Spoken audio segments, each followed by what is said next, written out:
It seems like every generation of leaders looks at the next one and asks, are they going to be ready? It's a timeless tension for sure. But the questions people are asking today, they feel a little different. It's not just about experience anymore. It's about this fundamental gap in readiness, this hesitation that seems to be popping up more and more. Okay, so let's start with this classic idea about how character gets built. This quote, it kind of lays out this cycle, right? Struggle builds resilience, but then the comfort that comes from that can ironically lead to weakness. It's a really interesting lens for thinking about generational shifts, and it raises a huge question. And that, right there, is the big question we're tackling in this explainer. What are the consequences of a culture that puts safety above almost everything else? I mean, if you take away the hard times, are you accidentally creating the very weak men that the quote is warning us about?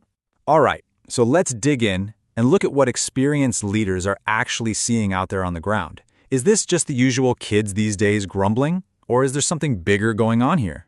The research behind this explainer, which involved interviewing dozens of leaders, is pretty clear on this point.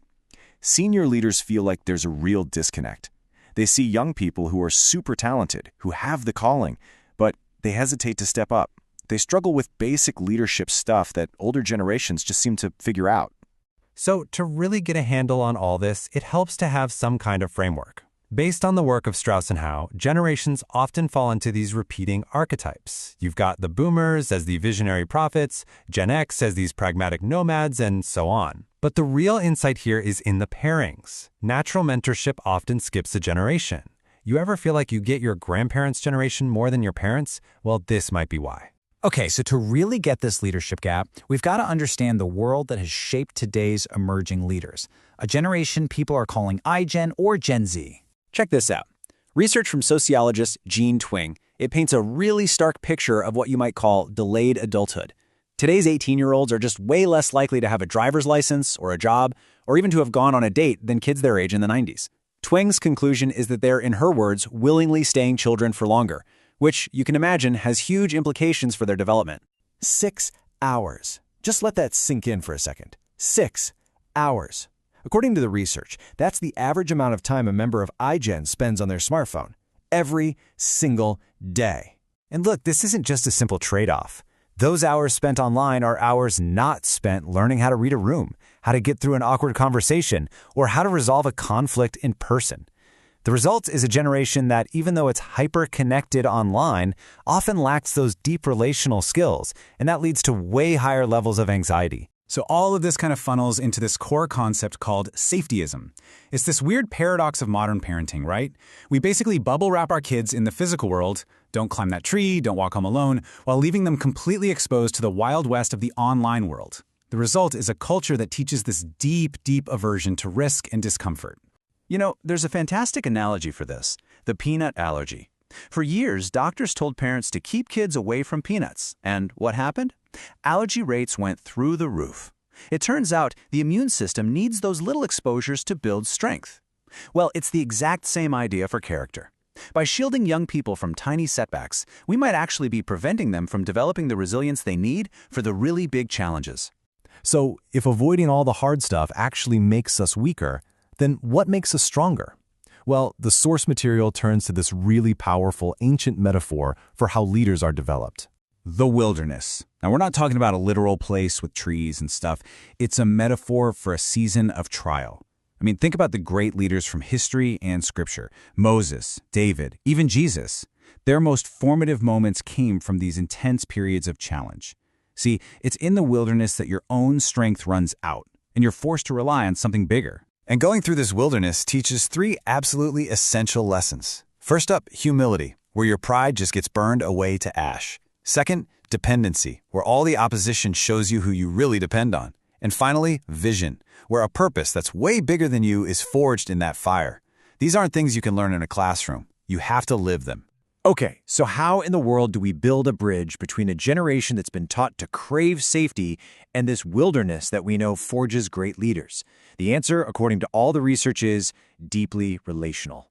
It all starts with this incredible Hebrew concept called hesed. And this isn't just about being nice. It's this fierce, loyal, covenant kind of love that says, I am for you, and my support has nothing to do with your performance.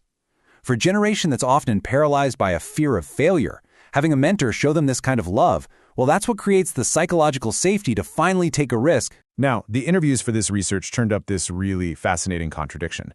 On the one hand, young people have this massive desire for real community. But at the same time, they have a really high fear of confrontation and, this is key, very low conflict resolution skills. So you get this paradox. They want the deep relationships, but they're missing the tools for the messy, hard work it takes to actually build them. And this really gets at what neurotheologian Dr. Jim Wilder says young people are truly searching for, a concept called meno. It's a Greek word that means to abide, to remain, to dwell with. It's not about getting a position or a title. It's about finding that deep, satisfying connection that provides the emotional fuel you need to be resilient and to grow. And this right here, this uncovers a huge misunderstanding in how we approach leadership development. Senior leaders think they're providing valuable, hands-on experience, but young leaders often see that exact same thing as being thrown into the deep end with no support. It's the same event, but two totally different experiences. That's a massive communication gap. Okay, so let's pull all these threads together. What does it actually take to be a leader or to build a leader in today's world? The research basically boils down to this toolkit. You've got to champion people, not just control their tasks. You need to challenge them, but with intense relational support. Model what it looks like to fail and actually own your mistakes. Communicate the why, not just the what.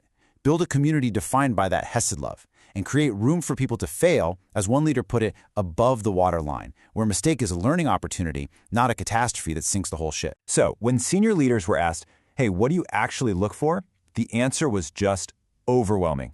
Character made up 70% of what they value. Competency, only 10%.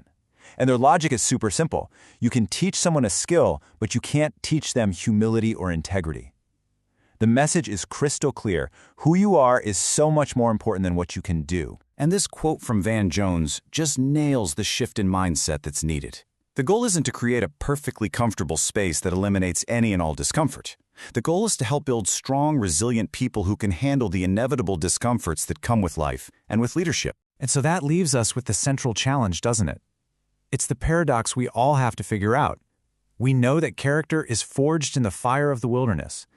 But we're dealing with a generation that has been taught to see that wilderness as something to be mapped, sanitized, and avoided at all costs. How we answer this question is what's going to define the next generation of leadership.